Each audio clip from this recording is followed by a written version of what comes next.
Hi everybody, and welcome back to the WHVP podcast. In this week's episode, we're going to be getting into the topics of the Swiss economy and talking about the financial principles of inflation versus hyperinflation. Let's get into it. So it's a last person standing race. You start at the full hour, then you have to do 6.71k every hour, and you can just run as fast or slow as you want, and whatever time is remaining you have to eat, power nap, just do some stretching, whatever, and then you just run until there's only one person left standing. So the winner ran 34 hours, so that's 223 Ks. And Swiss guy or woman? The winner was a guy, I think he was Swiss, and the second was a woman, but she was French. Wow. How long did she go? One loop less. So it means you run until there's only two person left, and then as soon as the second person gives up, the winner has to finish one more loop and be able to do it within the hour. Yeah. And if he or she can't do that, then it's a tie and no one wins. Because everyone who's not the winner is like a DNF and did not finish. Yeah. So that means everyone's a loser except for one person. Yes. That's cool. It's a cool premise. It's a really cool premise, and also I like that there's no male and female sections, because everyone just runs together, and there's every now and then a woman wins, because for those long distances it doesn't really matter anymore, because the physical difference disappears. It's just about mental strength in the end. And it's also very challenging to run it, because you never know how much longer you have to do it. So in a normal race you can count down the Ks. Yes, and there it's just every loop you have to decide can I do another one? So it's interesting. It was fun.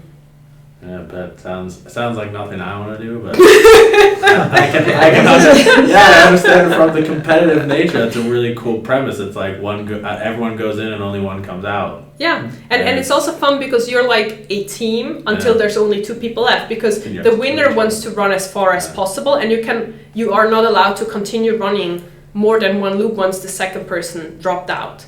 So you basically have to keep spirits high for everyone to last as long as possible, for the winner to have a performance as good as possible. Okay, crazy. Yeah. That's really cool. I'd never known about those kind of races until it was told me about that. That's what you're doing on the weekend. It's crazy. I don't think there's too many people who are into it. But how many people ran? 50. But they had a long waiting list. So there are some, I think the ultra running scene has gained a lot of traction in the past 10 years, especially also in the US. So hopefully next year there will be a larger field of participants, because because of Corona they had to cap it with 50 people. But they did a fantastic job. So all the volunteers and race organizers were super nice. They were very helpful, very excited, because it was only the second edition. They did the first edition last year during the first lockdown, and they could only do it, I think, with 15 people or so. Yeah. So did you do it last year? No, I wanted to do it, but then it was postponed because of the lockdown, and it was exactly on my birthday, and I was I don't want to spend my birthday suffering that much. I'll do it before or after. Exactly. So, but it was a guy's birthday on Friday, so there's people who choose to spend their birthday that way. Yeah. What was the least? Who quit first? There were two people who didn't start. Just injured or? I don't know, injured or cold feet, I don't know. And three people who quit after 6 rounds, which would be a marathon. So my first goal was not to be the first one to quit, and I managed to do that. So it was a success in my book. Yeah. Sounds awesome, man. Yeah, exactly. Crazy. Was it efficiently run? What was it? Was it efficiently run? Was the organization you mean? Yes, it was it was Swiss people organizing it, so it was very efficient. Everything worked perfectly well. That's really cool. Kudos to the race director. Yeah, the benefit of living in a culture that is so efficient and focuses on making sure everything is smooth and goes along well with what's planned. Exactly. And with that, we'll jump into understanding the Swiss economy. Didn't know where I was going with that. Segues get better every week. Why was he talking about the efficiency of the... So today I thought we'd talk about What sets Switzerland apart as an economy? Obviously, it's a country of 8.25 million people, yet its currency is one of the top performing currencies in the world as far as strength and desirability, to the point so that the Swiss National Bank has to use a negative interest rate to keep the value of the currency from overinflating or getting too much money on the market. So just open it up to you guys who have grown up here, working here. What makes the Swiss economy unique? Well, I would say how it all started is probably a lack of resources. So we don't really have anything else to make money from. There's no natural resources here. So Swiss people had to be very smart about how they can achieve economic benefit or economic value. And they have done a tremendous job in doing so for the past, 100, 200 years. I think more recently, Switzerland is very great with its education system. So we have several universities that are really top ranked, and they're basically free to attend for Swiss people. So you have to pay like a symbolic amount. I think for me it was 600 or 700 francs a semester. So it is a little bit of money just for people to like not sign up and then not show up, but it's definitely extremely heavily subsidized by the government. And then also that we have the alternative of the apprenticeship, so that you don't have to study for every job, and that you can get into the workforce at an extremely young age. I think that makes a huge difference as well. And then the innovative mindset, I think that's something that people don't really talk enough about, because Swiss people are quite modest, maybe too modest at times, and they don't really like to talk about themselves very positively. But Switzerland continuously ranks #1 in innovation. There's a very blooming startup scene here, especially when it comes to fintech and crypto startups. And I think all of that is really beneficial. I think we've talked about that before. For me, it's just a combination of like the old economy and the experience and track record, but then combining it with a very like innovative outlook for the future, and really thinking about what the future can look like, and building on that, especially like with ETH. And all the super interesting projects and companies that come out of that university, because they are so great at what they do. Yeah.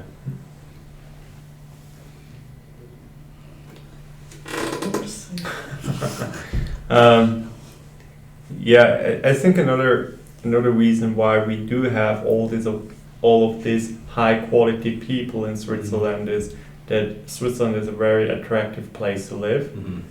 I think there are many people who at least want to live once in their lifetime in Switzerland, and the universities, as Jamie said, they have very, very good programs to work together with companies, to work together with other universities around the world, which is also because we are quite a small country, so that we have to make sure that we keep on and that we keep up or stay updated and have use all the resources that are available. Yeah. And by doing so, I think that Switzerland has a great benefit, like also in the relation of their size, that they can manage things very efficiently, as you mentioned before, and bring new innovation into the market. I mean, if you have a look on the crypto valley in Zug, which is the hotspot for cryptocurrencies and blockchain in whole Europe, that developed quite fast.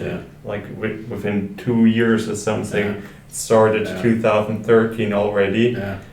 Or was it 2000? I think it was quite early, and like the mix of this eagerness to achieve something and to be on the pulse of what is going on, combined with people who are coming into the country, that's very nice. And I think also the reliability that Switzerland has helps a lot, because people around the world, they have faith in Swiss, like as the brand in Switzerland, and the Swiss people, so they know that it often is something positive to make business with Swiss people.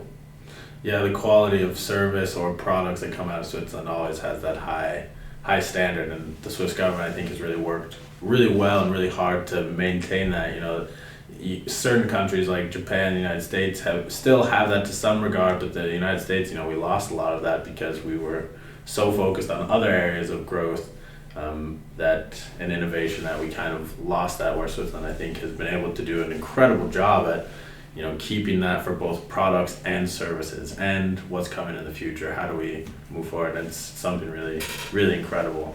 I think that's a really good point you bring up about the crypto valley in Zug. Is crazy to think about. That I had a colleague, and his father tried doing something similar 20 years ago in his country and couldn't get it off the ground because the environment or the group of the people weren't on top of the pulse, just as you mentioned. Swiss people are like, okay, what's new? Oh, they look into it, they realize, okay, it is, okay, let's do it. Let's move in a direction, let's try to make it work. And I think that's a very valuable point. Yeah. Yeah, I think that the government that you mentioned, that's something that's also incredibly important, is that we have a very stable political system. We have a very direct democratic system, so people can actually vote on the most ridiculous stuff. Everything comes in front of, not everything, but most of the things come in front of the people, where people actually can vote yes or no to certain law changes and referendums. So I think Switzerland is a country of neutrality and compromises, and that might not be super interesting, but it enables people to have like long-term predictions, because there's not going to be any extreme shifts to one side or the other. And I think we also have a very good system in the sense that we have like a social safety net that allows people to take leaps and just try something and know that they will be assisted to getting back on their feet if their endeavors don't work out. And I think that's something that is extremely helpful as well, and healthy for an economy, to support people to try new things and try something entrepreneurial or take a leap with a new job. And if it doesn't work out, you'll be supported for some time until you find like your next stop. So I think that's probably helpful as well. Yeah, that's good. And Julia, do you have any input on, I guess, from working from, we all have different backgrounds where we came up. Do you have any input of how you see that impacting the Swiss economy? As far as like your educational background and how you grew up and how you were able to excel as a professional in Switzerland, and do you see as a system as a whole how it fostered that? Or what I can see is the difference to Spain. In Spain, everybody goes to the university, will try to go to the university, then they finish, and then there are no jobs there, and then they have to start to work at McDonald's, or they don't have any work at all. They stay at home until 30. And here in Switzerland, you start with an apprenticeship with 15, 16 years. And then after these 3 or 4 years, you can think about what you want to do. You can go to university, you work, you can go abroad to work, and that's a very good thing to do. And even in there are some countries who are doing the same like Switzerland. They are looking what are they doing, because there are championships for apprenticeships in abroad in Asia was last year, and the Swiss won almost everything. Crazy. That's unbelievable. And I'm a really pro for this apprenticeship thing. Even if you are very young when you start, and I was 15 when I started to work at the bank, and for me it was, oh my God, what shall I do for the rest of my life? When I was 14, I have to start thinking about it, but it's a really good thing, I think. From society's outlook. I think one thing that growing up as an American outside looking in, I think it is amazing that you have that opportunity. I think the stress or the pressure, not stress, but pressure at a young age is tough. But as you mentioned, hey, you have, from 15 till 19 to 20 to kind of think about it and get some practical experience, make a little bit of money, learn how to deal with, how to pay bills, or, with your parents' work, and figure out these things. And you learn practical life skills at a very crucial time of where you're transitioning to an adulthood. And you still have time. You have, then 15 years to kind of figure out what you want, versus in the States, you get out of university, you have huge amount of debt, and then I'm 23 years old and I don't really know if I want to work in what I'm working. I think that adds huge channels, and for people to find something that I don't know what I'm doing, but I become a plumber and I turn out I love it. And that's super healthy for society. You don't have to go somewhere else and find it. You've already built that system and created those pipelines here, and so it's something I think is super valuable in the Swiss culture that breeds that kind of channels into filling what society needs. Yeah, that's cool. Yeah, cool. Thanks. And I wanted to say something Jamie said regarding this voting system. People here are so decent, they even say no when they voted. They could have voted for 5 weeks holidays. They said no. That's unbelievable. Swiss people, they like to work. Apparently, they see that it is important for people to work, and we have this 42-hour weeks, and in Germany it's 36, and we have these 4 weeks holidays, and everybody is happy with it. But I think that comes back down to education again, because people have the capability of like a long-term thinking. They can think about, okay, what would be the impact on a small or mid-sized company? Can they afford giving everyone 5 weeks? And I mean, most companies, or a lot of companies, do have like 5 weeks of holidays just as like a employer's benefit. I think we here have 5 weeks per year. So there's a lot of like self-reliance and responsibility for oneself, and so I think that's a fantastic example for the mindset of Swiss people and the long-term approach that a lot of people have to thinking about economic problems and issues. I thought we'd talk about the difference between inflation of a currency or of a market versus hyperinflation. Both of those words carry very scary feelings for the average person. And when you get into finance, you learn that there is, they're not, inflation itself, the word inflation is not necessarily what we attach fear to it, because of historical examples of the German mark experiencing hyperinflation, or in our current time frame, Venezuela's money hitting that hyperinflation. So how do we look at inflation from financial principle versus hyperinflation? What's the difference, and how do they relate to each other?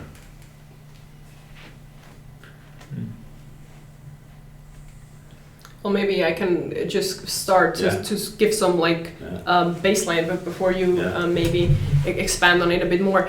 I think so. Inflation is like when money is losing its value, right? And the central banks usually have a target inflation of around 2%. So I think inflation in itself is something that is usually desired, and it's not necessarily a bad thing. I mean, the opposite of it would be deflation, which is also not very healthy.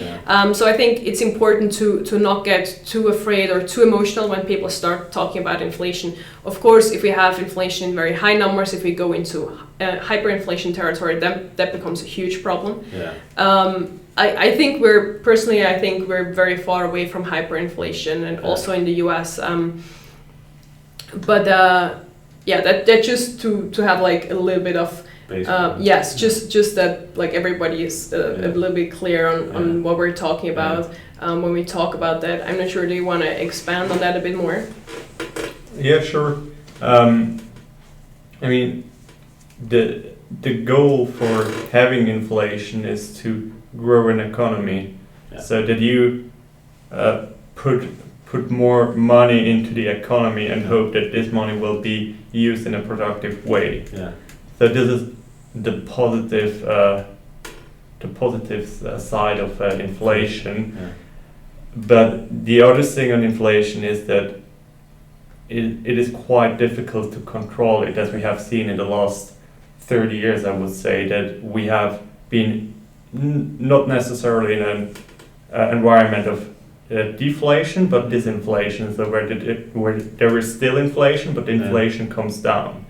And governments have done a lot, not governments, but central banks have done a lot to push inflation, which didn't work out because, or I think the reason for that is that they weren't on the same line with the people. Yeah. People did not believe what the central banks did was for their benefit. Yeah. So there was a lot of money going into the system, but staying at the banking system and not really reaching the people. Yeah. And I would also say that we are not in a danger of hyperinflation yet. Yeah. I think that it is a reasonable belief that we are going to see inflation which is 3%, 4%, Yeah.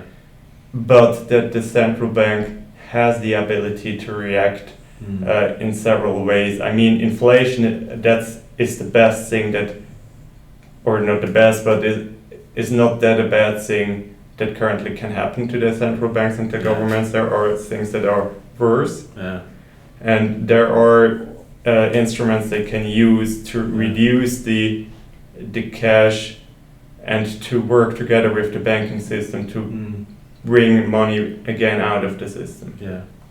Yeah, and I think that's understanding the base to understand why that is that the central banks want inflation. You have to understand that deflation is the loss of or the strength of a currency, so your purchasing power. We want to buy Heidi the cow for $5. If deflation exists, I can buy it for $1. And people think, oh, that's good, then you can buy more things for less money.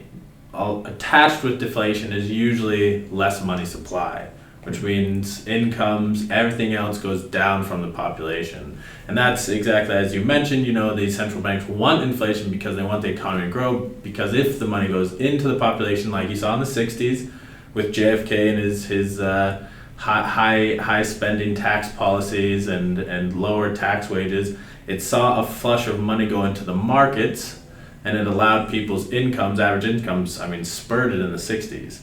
Now, yes, inflation happened because there was more money in the markets, and that was healthy to a certain extent. And so I think it's understanding that principle that there's a certain level of inflation that we do want, because it raises, in general, in principle, raises income levels, and the GDP usually goes up if the target level of inflation is achieved. And I think that's something that we have to be reminded of when we hear the word inflation. I think a lot of people get the fear that it's hyperinflation. But to understand that inflation is happening constantly, even in Switzerland, that's why they went to a negative interest rate, so that they could have inflation and not deflation on their currency. And I think let's taking the fear out of the word inflation and understand, okay, there's a balance. It's a balancing effect of what inflation does, and that is a good thing. But where's the good line at? Julie, do you have any? No, sorry, I don't think I have to add anything. Yeah, I think it's good. You got it? Yeah, I think the only thing to add is having in mind that inflation is something that happens constantly. This is one of the points why, especially for people our age who have like a longer time horizon when it comes to their money and wealth, that's one of the points why investing makes sense. Because if you just have your money laying around, it loses value without you realizing it. Thanks for joining us today for the podcast. If you have more questions about WHVP, feel free to check us out at whvp.ch or check us out at any of our social media outlets of Facebook, LinkedIn, and Instagram by searching WHVP. Have a great day.